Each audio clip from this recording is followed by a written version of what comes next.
stated those reasons there and allowed the process to continue. As it were, the process was truncated. I have put it to you that you were not instructed by the chairperson of the first respondent to leave the room. My lords, we were instructed by the first respondent. I had no reason whatsoever to just lie or deceive these honorable courts if that was not the case. And as I had indicated, our living there was not in secret. We openly told almost everybody who was there that based on our discussions with the first respondent, this is what the outcome is, and that we were going to be back. The reason for which we left everything we had at the place. I am putting it to you that what you have just stated is false. And I'm further putting it to you that if it were true, well, my Lord, I'm grateful.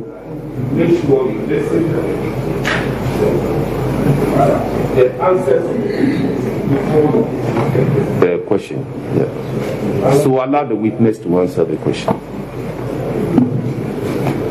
Now, I am putting it to you that the EC chair did not instruct you to leave the strong room. My lords, I maintain that we had no reason for leaving the place. Indeed, I am. Yes, she did instructed us to leave. And my lords, on the Saturday after the declaration, I believe an official of the EC had said in public that he had seen Mr. Rojo Metonunu gone to the Electoral Commission chairperson once we were there.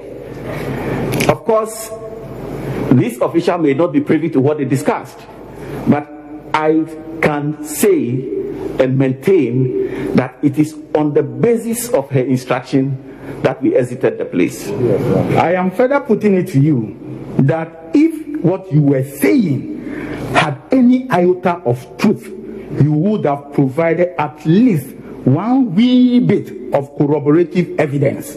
I'm putting it to you. My lords, the evidence is the fact that in leaving the place, we left everything we were working with. In leaving the place, we informed everybody else in the room, in the open conversation, that we were leaving the place and we will be back. Indeed, in leaving the place, we had no reason to believe that the chairperson of the EC was deceiving us and that was going to announce the results before we returned. But beyond that, my lords, at the time we were leaving, we had not come anywhere close to even knowing who had won and who had lost. The reason being that we were in the process of looking at region by region by region before we could move on to Form 13.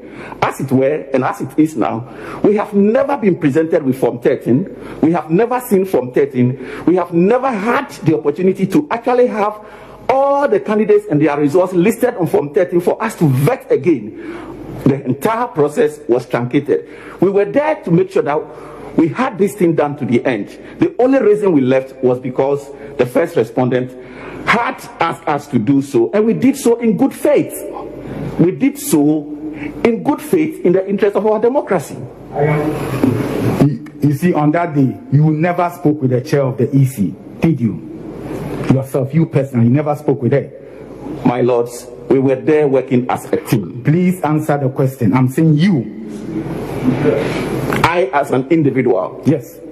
You didn't speak with her. I did not speak to the EC chairperson personally. Thank you. Thank you. Now,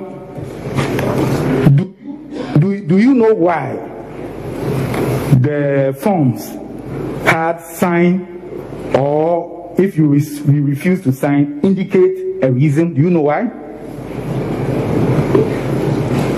Do you know? I don't know. You don't know? Well, let me tell you what it is. The reason is that if there are irregularities signing or indicating the reasons on the form, it will go to the next upper level and it will come to the notice of the EC officials there for resolution. I'm putting it to you. My lords, as far as we were concerned, we were not given the opportunity to exhaust the processes that we were undertaking in order for us